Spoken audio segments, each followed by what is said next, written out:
घंटी बजाओ के इस खास हिस्से में हम आपके सामने आज लेकर आए हैं बजट के उस असर की बात जो महंगाई को थाम सकती है। और लगातार बढ़ती महंगाई से राहत दिलाने का यह काम सरकार या कंपनियां नहीं बल्कि शेयर बाजार करने जा रही हैं।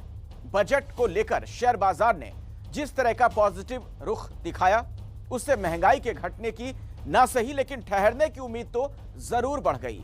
अक्सर महंगाई के साथ खुद ऊपर नीचे होने वाला बाजार किस तरह इस बार महंगाई को कंट्रोल कर सकता है, आपको अर्थशास्त्रियों और निवेशकों से मिले इनपुट के आधार पर तैयार ये रिपोर्ट दिखाते हैं।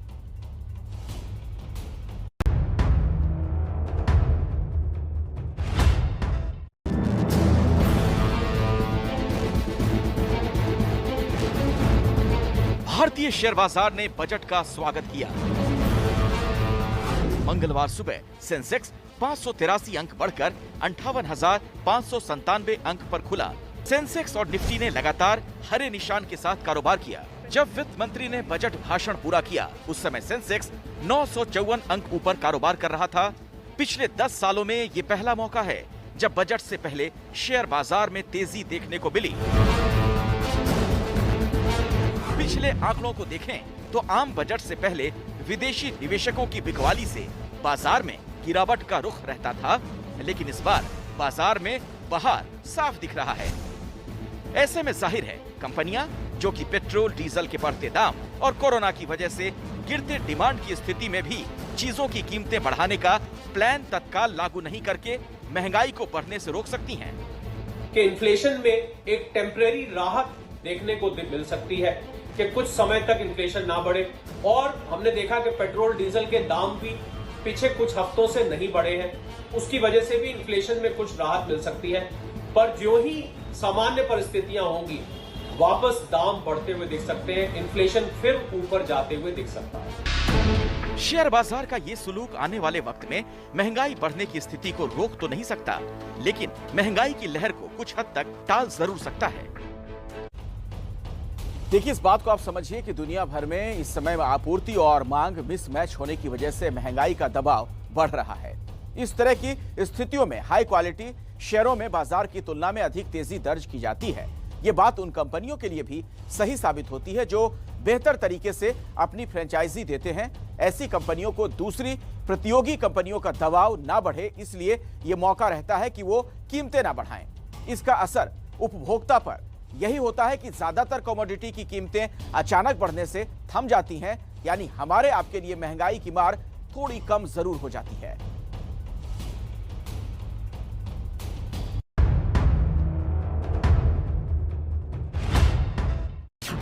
बजट के बाद बाजार ने जिस तरह का पॉजिटिव रुख दिखलाया है उससे व्यापार जगत उत्साहित क्यों है? बाजार ने बजट को बहुत वेलकम किया है, इसलिए कि बजट इकोनॉमी के लिए बहुत अच्छा है, क्योंकि जो फॉरेन इन्वेस्टर और HNI इन्वेस्टर्स है वो हमेशा डेफिसिट फाइनेंसिंग का जो फिगर देखते हैं 6.4% है, तो वो कंट्रोल में है, डेफिसिट कंट्रोल में है, इनकम एक्सपेंडिचर का जो डिफरेंस है वो कंट्रोल में। तो इसलिए बाजार ने वेलकम किया। और कैपेक्स जो है बहुत जरूरत है इकोनॉमी को, इतना 37% बढ़ा के 7.5 लाख करोड़ आया, तो वो इंफ्रास्ट्रक्चर वो सब देख के इकोनॉमी के लिए अच्छा है, इकोनॉमी को बूस्ट मिलेगा। कोई नेगेटिव मेजर नहीं था और जो उम्मीद रखता था उस हिसाब से बाजार आया है, तो बाजार ने इस बजट को थम्स अप दिया। ऑल्सो आप देखोगे कि बजट से पहले run up to the budget हमने काफी गिरावट भी देखी थी मार्केट में। एक चिंता थी कि कुछ नया आ जाएगा, कुछ नेगेटिव सरप्राइज आएगी, तो क्या उस वजह से क्या बाजार की अच्छी स्थिति महंगाई रोकने में कामयाब होगी, भले ही कुछ महीनों के लिए ही सही? मुझे नहीं लगता कि बाजार किसी भी हालत में महंगाई या इन्फ्लेशन को कंट्रोल कर सकती है, क्योंकि इन्फ्लेशन और महंगाई का जो कारण अलग है, उसका मुख्य कारण कमोडिटीज और मुख्य करके ऑयल की प्राइस जो बढ़ गई है जो अंतर्राष्ट्रीय मार्केट में, और खास करके क्यों बढ़ गई है कि रशिया और यूक्रेन के बीच में अनबन बढ़ गई है, उसके हिसाब से ऑयल की प्राइस बढ़ गई है, तो वो हिसाब से इन्फ्लेशन बढ़ गया है। तो अभी तीसरी उम्मीद है 9 फरवरी को आरबीआई की पॉलिसी है, 9 फरवरी को जो आरबीआई के हाथ में है, और आरबीआई का कर्तव्य है इन्फ्लेशन कंट्रोल जो कर्तव्य आरबीआई का है। महंगाई का बाजार से कैसे रिश्ते की उम्मीद करते हैं जानकार।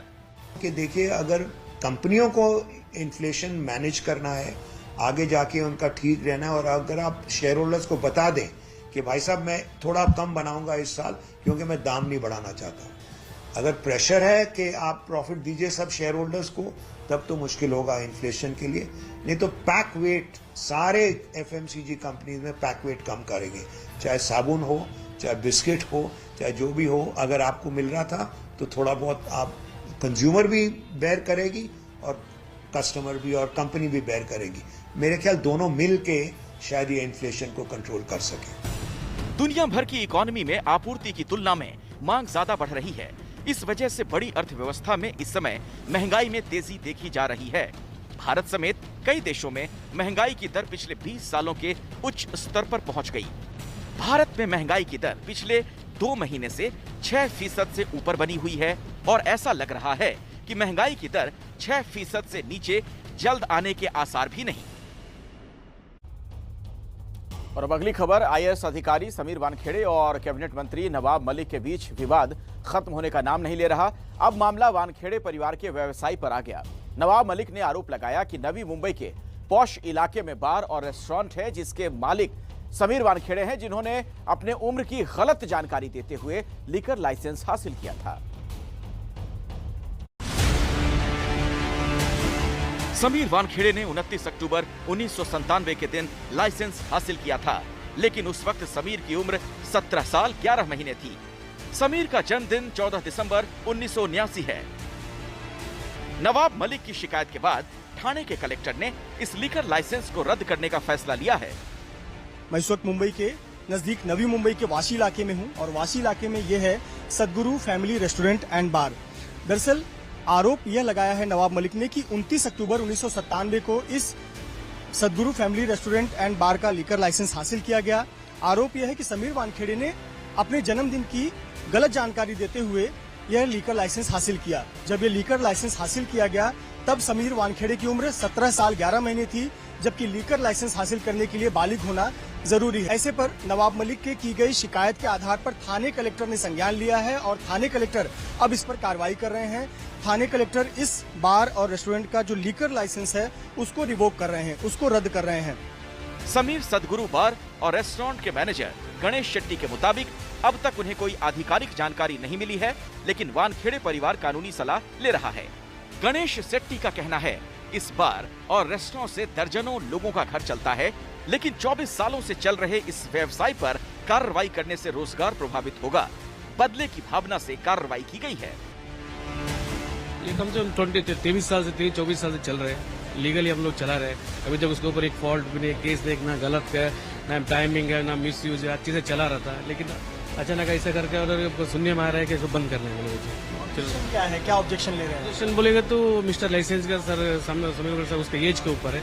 एज का कितना है, अडल्ट होने के लिए कितना एक महीने का कुछ ये करके ऐसा कुछ वो लोग का एलिगेशन है। आपको नहीं लगता कि जब 23 साल 24 साल पहले आवेदन किया था तब वो दस्तावेजों को चेक करना चाहिए था? 24 साल बाद क्यों चेक कर रहे हैं? बिल्कुल करना चाहिए था। हम इतना बड़ा तकलीफ, हम इतना काम करते हैं, हम 10-15 अभी कोरोना के बाद एक नौकरी नहीं है, खाली उसमें वो लोग को एक ही कितना आदमी का नौकरी चला जाएगा, बाकी कुछ नहीं। और महाराष्ट्र में इस बार फिर सियासी संकट मंडरा रहा है और इस बार वजह है प्रवर्तन निदेशालय के पास मौजूद पुख्ता सबूत जो ये कह रहे हैं कि पूर्व गृह मंत्री अनिल देशमुख अधिकारियों के तबादले और पोस्टिंग पर अनुचित प्रभाव डाला करते थे। गृह मंत्री के तौर पर उन्होंने अपने कार्यकाल के दौरान महाराष्ट्र पुलिस अधिकारियों को कहां ट्रांसफर होना है इसके नाम वाली लिस्ट खुद भेजा करते थे। क्या महाराष्ट्र में पुलिस अधिकारियों का तबादला पैसे लेकर किया जाता था?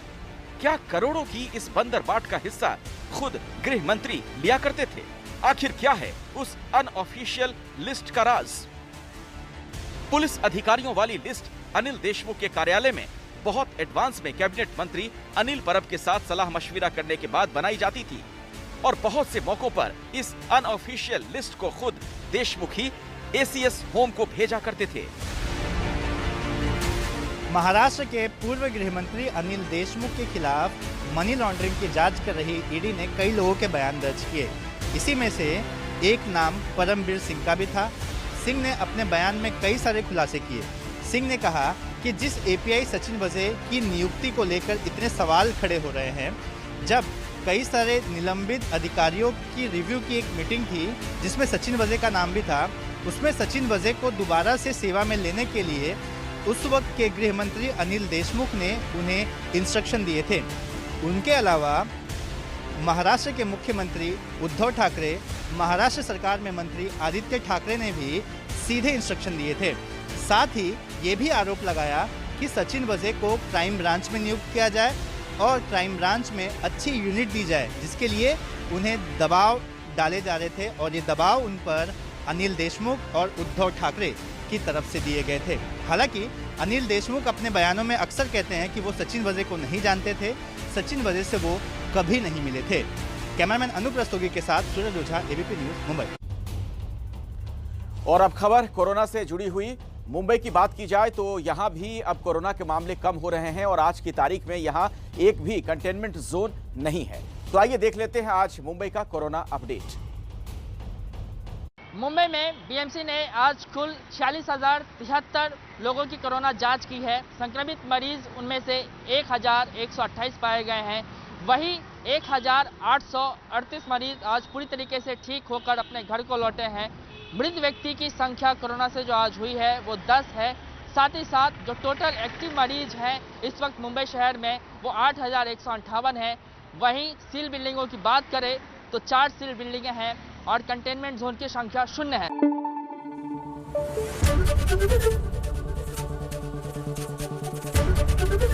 एबीपी न्यूज आपको रखे आगे।